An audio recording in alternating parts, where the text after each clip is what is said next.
1 Corinthians chapter 15, please. 1 Corinthians chapter 15. Dawatek man nga dagiti lalaki timang lukip dayto ikagabsat.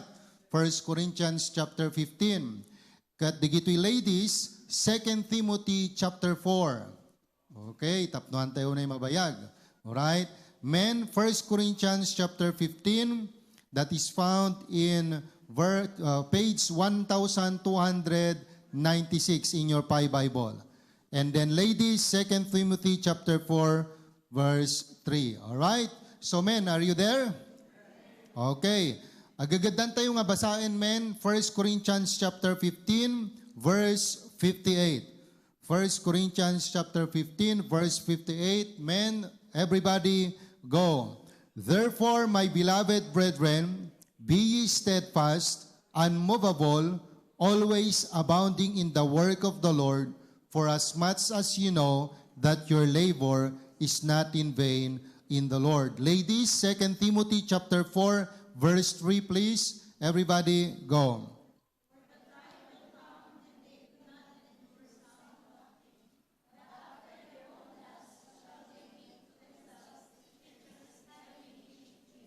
Amen. Praise the Lord. Thank you very much. Let's go to the word, to the Lord in prayer. Kararag tayo pagbit kakabsat.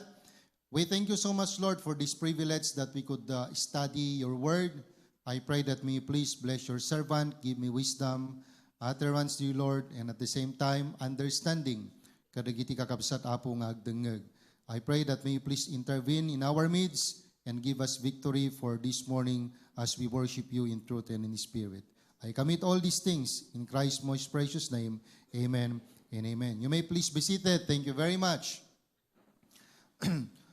All right, so from the verses that we just have read a while ago, may makikita tayong malaking problema dito. We are facing a dilemma, a great problem, of which that will hinder us of something that is very important, very vital in our Christian life, and that is to abound in the work of the Lord.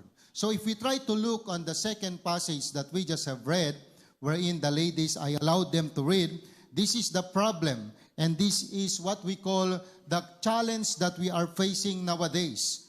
Na nakikita natin dito, ang sabi dito, for the time will come, okay? So it is in the future tense, will come, but we admit it or not, it is already happening nowadays. Nangyayari na ngayon sa panahon natin, mga kapatid.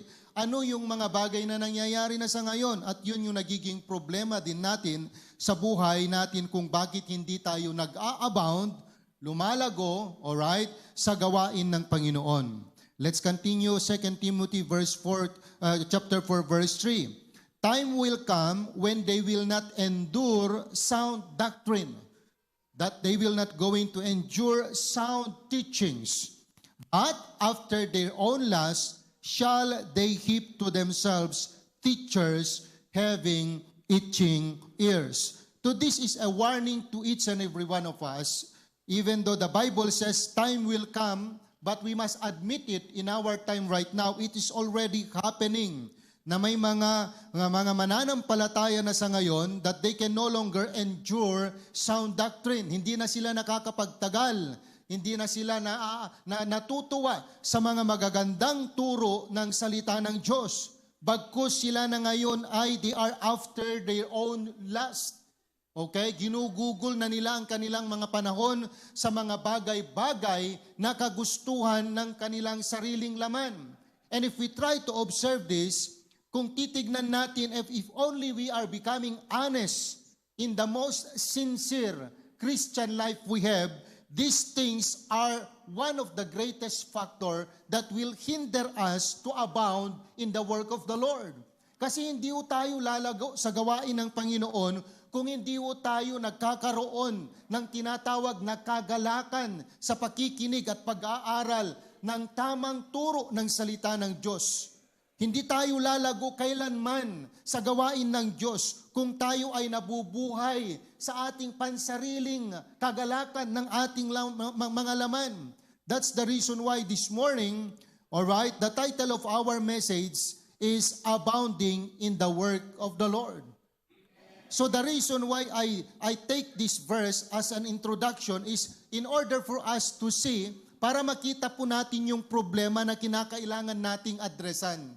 At dapat sa buhay natin bilang isang mananampalataya, if there is one goal and one desire in our heart and in our life, ay yung mag-abound tayo sa gawain ng Diyos.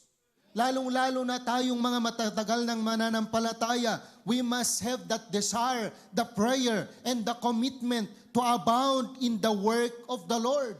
As what the Bible says in 1 Corinthians 15:58, we are encouraged by the Apostle Paul. It says here that, my beloved brethren, be ye steadfast, unmovable. Why he said this? Why there is a need to become steadfast? Why there is a need to become unmovable? Because there is a problem in 2 Timothy chapter 4, verse 3.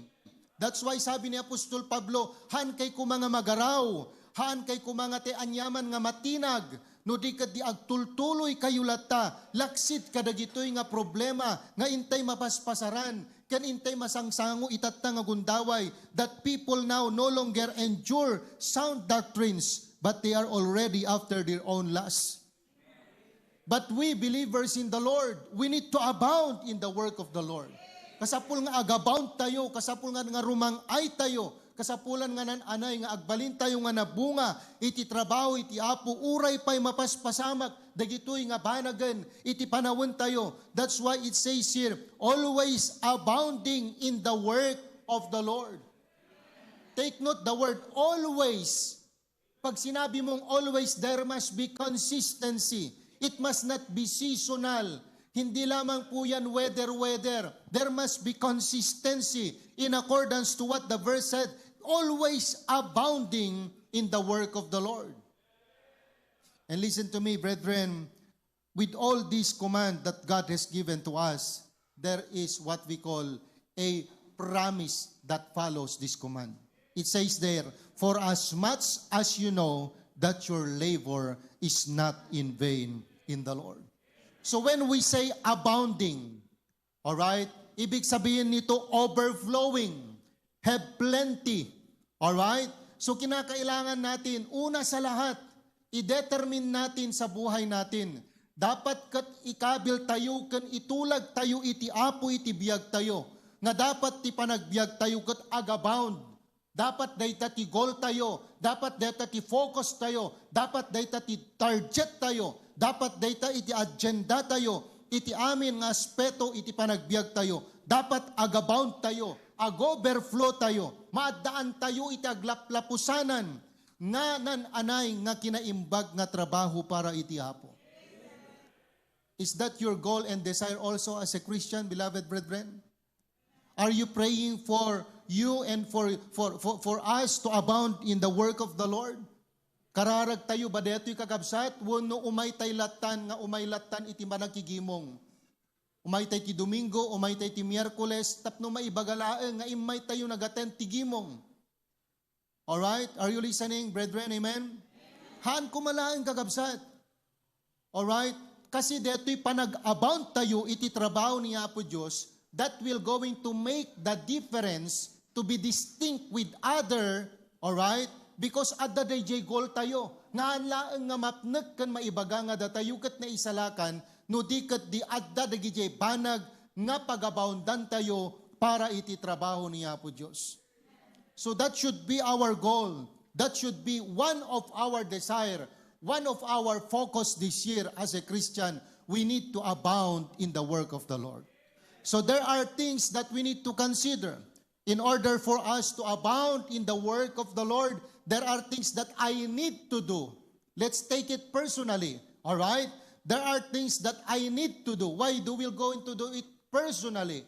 Because ure kasano iti panakang adu, iti panakang kangig tayo, many preachings, admonitions, pieces of advice behind the pulpit, personal counseling.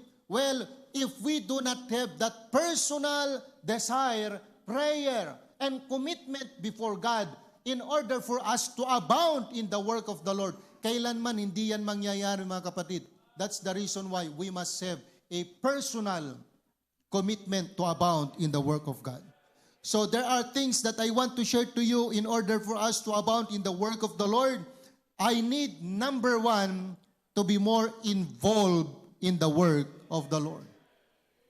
To be more involved in the work of the Lord. Now, tignan nyo ito mga kapatid. If you are observant, alright, our topic is abounding. Now listen to me carefully. If you want to abound, you need to do more. If you want to overflow, do more.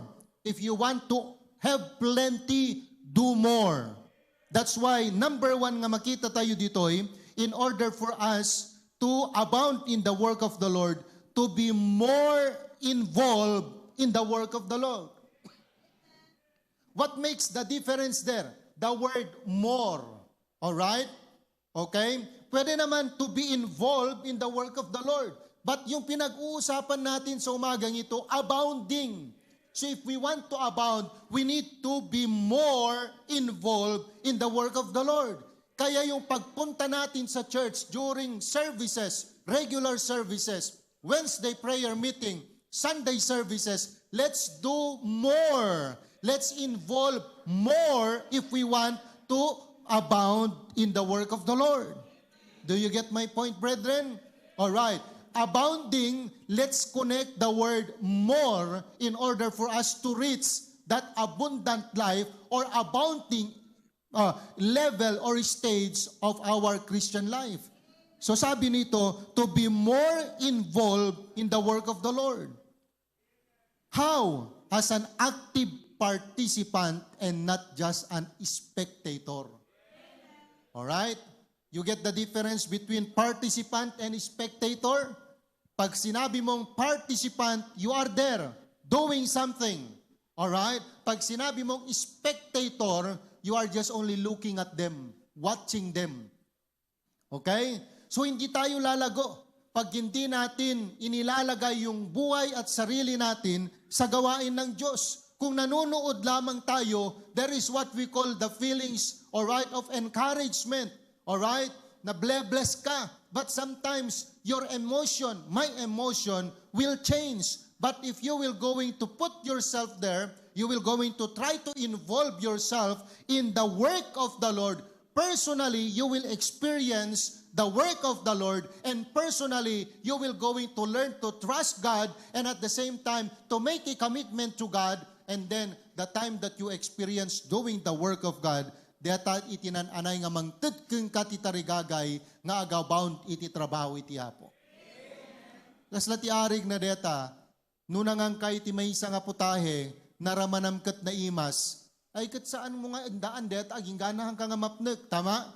Anyak ko nampay no kwa, maminsan mampay, may samampay nga order. Why? Because you like the taste. It's a good food into your taste. Pero hindi mo ma-appreciate and you will not going to ask for more if you will never going to taste that. The same is true in the ministry. If you are just only looking those people, Christians, workers doing the work of the Lord, you will be blessed, you are encouraged. But the question is, kailan? Hanggang kailan yan? Pero iba yung ikaw mismo ang nakakagawa, na i-involve, hands-on, nararanasan mo, na i-experience mo yung gawain ng Diyos. And every time that you do the work of God, every time that you experience the power of God in your life, doing His work, and that's the time that you will going to tell to God, Lord, I want more. I want more. Gusto ko pa pong ma-involve dito. Gusto ko pa pong ma-involve dito. Gusto ko pa pong ma-involve dito. And then little by little, the more na nagpapagamit ka sa Diyos sa pamamagitan ng paggawa mo, pag-involve mo, pag-participate mo sa mga gawain ng Diyos, dyan, unti-unti mag-a-abound ang buhay mo para sa gawain ng Diyos. Kaya nga tayo mga kapatid, don't just be a Sunday or church goer. Find something, alright, sa gawain ng Diyos kung kailan o kung saan ka pwede lalago. There are a lot of things that we can do in the church. The Bible says in James chapter 1 verses 22 and 25, but be ye doers of the word, and not hearers only, deceiving your own selves. How can we abound? By just only hearing? Well, that's good. There's nothing wrong with that. But the Bible says, we need to abound. In what way we will going to abound? We need to do what we have heard. Are you listening? Diyan ngayon papasok yung tinatawag natin na wisdom. Alright? In listening, we are accumulating knowledge. In order for you to become wise, you need to apply what you have learned. So mag-a-abound lang tayo, halimbawa, na parati tayo nakakarinig ng soul winning, parati tayo nakakarinig ng gospel tracts distribution, alright? Ng discipleship, ng outreach, and everything. We have a lot of things to listen. Kadagito'y panagbiag tegas may sa Kristiyano, pero hindi naman natin nagagawa. Hindi naman natin ini-involve yung sarili natin doon. Kailanman hindi tayo lalago sa gawain ng Diyos. So we will never grow with becoming just an spectator. We will be grow and abound in the work of the Lord if we will going to involve and participate in the work of the Lord. For if any be a hearer of the word and not a doer, he is like unto a man beholding his natural face in a glass. For he beholdeth himself and goeth his way, and straightway forgetteth what manner of man he was. Nakakalimutan niya kung sino siya. At yan yung nangyayari sa atin, mga kapatid. Alright? Kung kada linggo lamang tayo pumupunta dito, alright, wala kang ministry na ginagawa. Alright, tay kung nakaroon, awan tinakaidumaan tayo ti Sabali. Pero pag mayroon kang ginagawa sa Panginoon, sa gawain ng Diyos, diyan nagsisimula. And that is an avenue in order for you to get closer to God.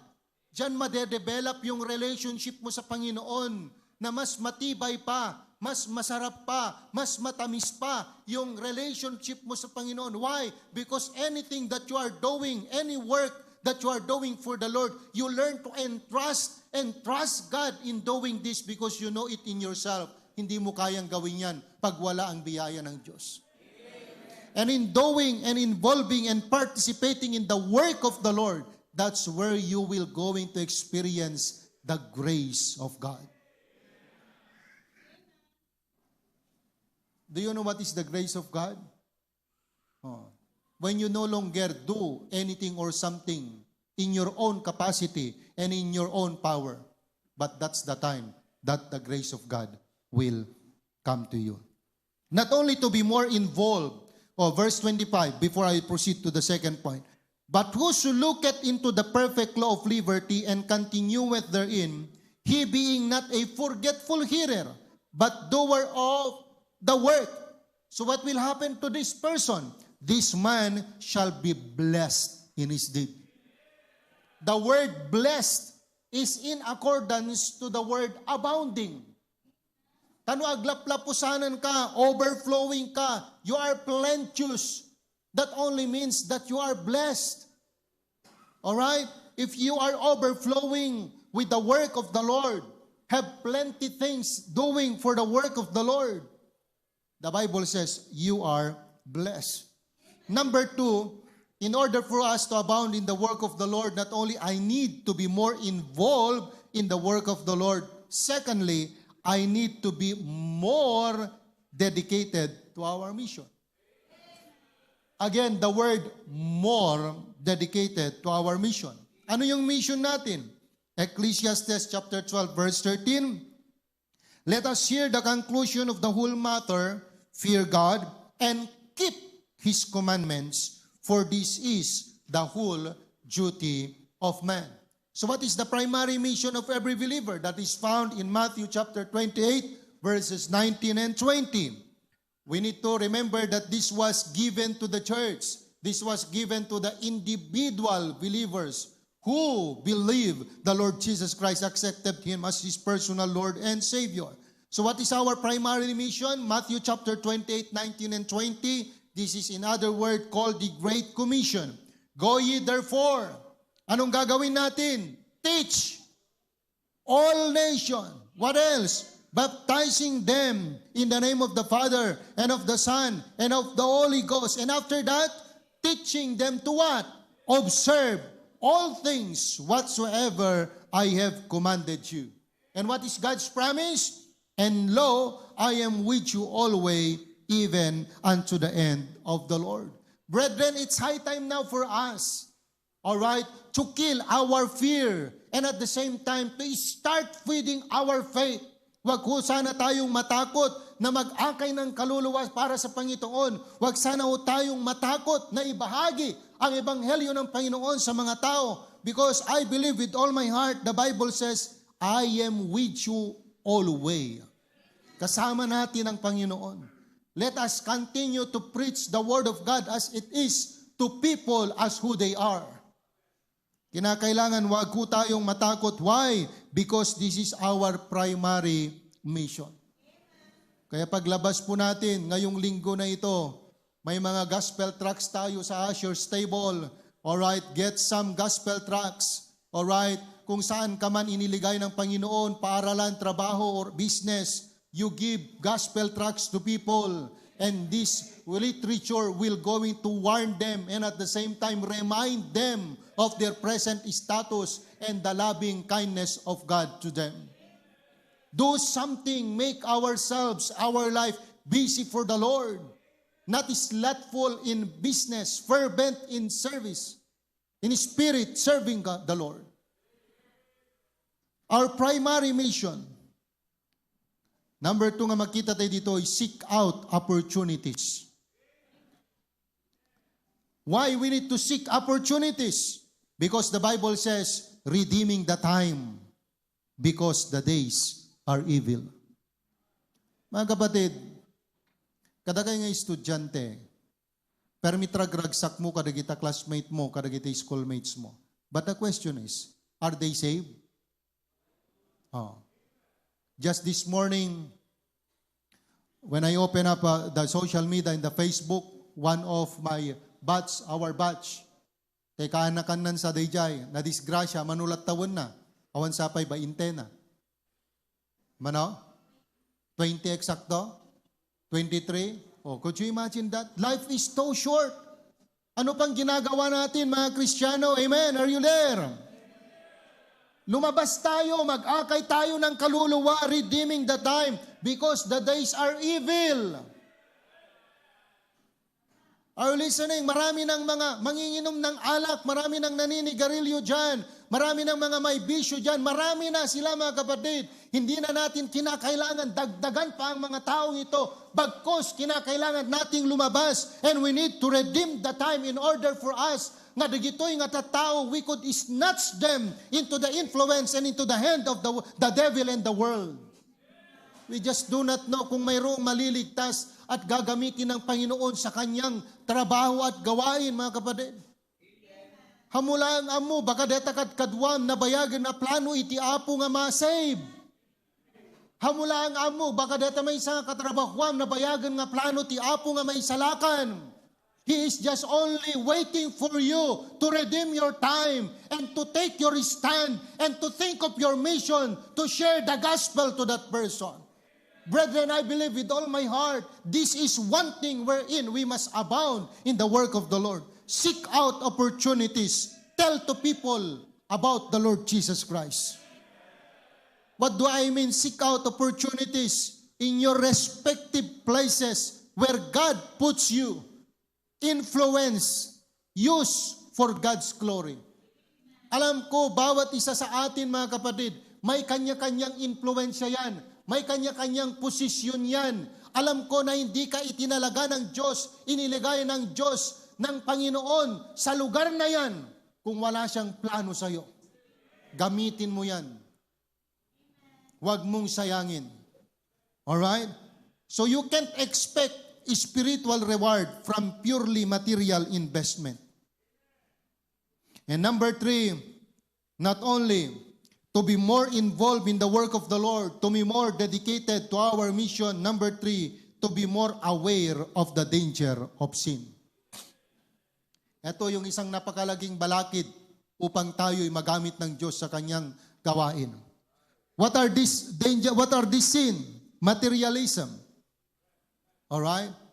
So if we could invest things on material things, dapat mas adada nga ag-invest tayo kadagiti na espirituan nga banbanag. Alright? Because material things, mapanawan tayo to deto'y kagabsat. Awantot may tugot tayo. But investing on spiritual things, and especially in the work of the Lord, I believe the future generation will be benefited with this growth, or with this work, and with this bandag iti nga banag ngayon ka na aramidan para iti Apo. Immorality, alright? Denying ungodliness and worldly lust. We should live soberly, righteously, and godly.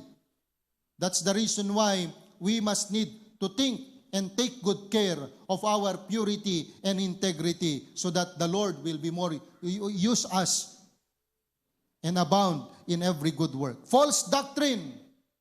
Okay? Kinakailangan natin na dapat mairaram tayo iti kinapudno ti sao iti Apo tapno alisto tayo laeng nga makita ken mailasin dagiti palso nga sursuro kagabsat. Hantayon to pulos nga agro kadagiti palso nga sursuro. Alright? Oh. No dikat diti kinapudno. Truth hurts, but it heals, and at the same time, it will make us a better Christian, and it help us abound in the work of the Lord. And then number 4, I need to more recognition of who I am. I am a peculiar people. Ganggandang itak laeng na isang sangayanak ngam dapat agbiagak ti kana siya sinok. Siya kat anak ni Apo Diyos. Iso nga dapat agabound ken ma'am amuak iti trabaho iti Apo. Ha nga dapat iti trabaho ken aramid iti lubong. But I must be known with the word of God, with the work of God, and with the things that pertaineth to the work of God. And then number 5, I need to be more association with the word of God. To be more like it, the more you will going to soak yourself, our heart and our life in the word of God, the more ito nga makita tayo, mamamutay ni Apo Jesus, kat nananay pay nga iso iti masursuro tayo nga pagbiyagan, iti inaldaw-aldaw nga panagbiag tayo. Exposure to that which produces faith. And then lastly, to be more compassion for the lost. I have already discussed this in my point in our mission. Alright? That's why, before we will go into close, let me remind you this. Every heart or every person without Christ is a mission field. Every Christian is a missionary. That's the reason why this morning, kagabsat kan gagayem, makontento ka kadilatan iti biyag mo kas may nga naisalakan. Umaylaang to yung ti Domingo kan ti Miyerkules. Han ko makakabsat. Tarigagayan tayo kuma iti rumangay agabound iti trabaho iti Apo. That's why we need to be more involved in the work of the Lord, to be more dedicated to our mission, to be more aware of the danger of sin, to be more recognized of who I am, more association with the Word of God, and more compassion for the lost. Thank you, and may the Lord bless us.